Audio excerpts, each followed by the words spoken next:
महाराज श्री, किसी भी प्रकार की परेशानियां आने के पहले ही मन में बहुत सारी उल्टी सीधी विचार आने लगते हैं और इससे हमारा मन भी बहुत विचलित हो जाता है।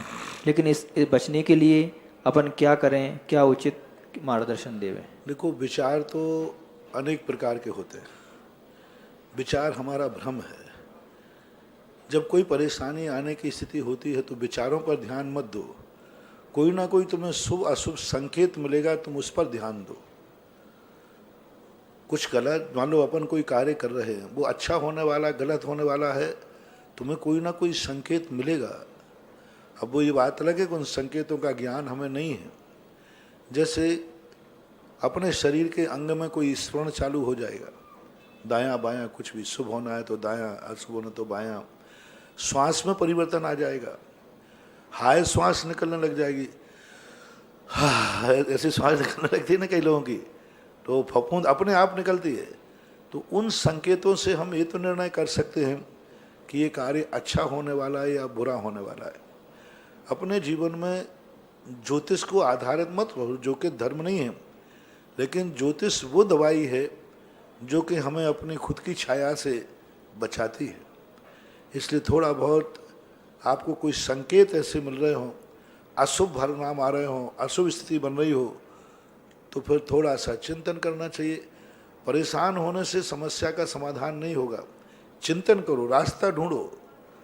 और समस्या से फाइटिंग करने का अर्थ है नहीं कि हम उसे पराजित करना है। फाइटिंग का अर्थ होता है कि मैं सामने कैसी भी परिस्थिति आएगी, मैं सामने खड़ा रहूँगा। विल पावर बढ़ाना चाहिए। समस्या तो जो आना है वो आएगी, लेकिन उससे हमें कैसे निपटना है इसकी तैयारी शुरू करो।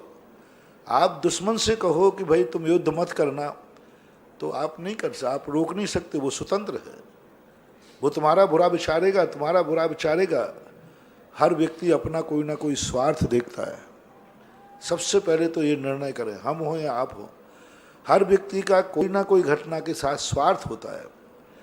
अब दुश्मन का जो स्वार्थ है वो अपने ढंग से करेगा। हमें अपने तरीके से सोचना है कि वो अपना स्वार्थ देख रहा है, हमें अपना भी स्वार्थ देखना है। तो उससे हम नहीं कह सकते भाई तुम मेरे ऊपर परेशानी मत लाना, तुम मेरा बुरा मत करना, तुम मेरे साथ बुरा मत करना। ये कहने का अधिकार हमें है ही नहीं। वो कह देगा, झूठ बोल देगा।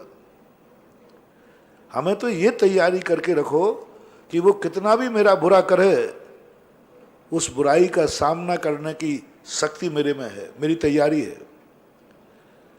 मेरी तैयारी, वो क्या वार करेगा, मेरे ऊपर क्या अटैक करेगा, उसकी तैयारी कर लो बस। राणा प्रताप यही तो कहते थे, अकबर को क्यों कितने बार हराया। अकबर बहुत शक्तिशाली था, उन्होंने कहा कोई बात नहीं है, हम वो अकबर को नहीं रोकते थे, अपनी तैयारी करते थे। अपने आप की तैयारी करो, अपने आप को मजबूत करो, और अपना मन वचन काया मजबूत होगा तो समस्याओं को चुनौती दो। जीवन एक स्वप्न है जिसे साकार करना है, जीवन एक चुनौती है जिसे स्वीकार करना है।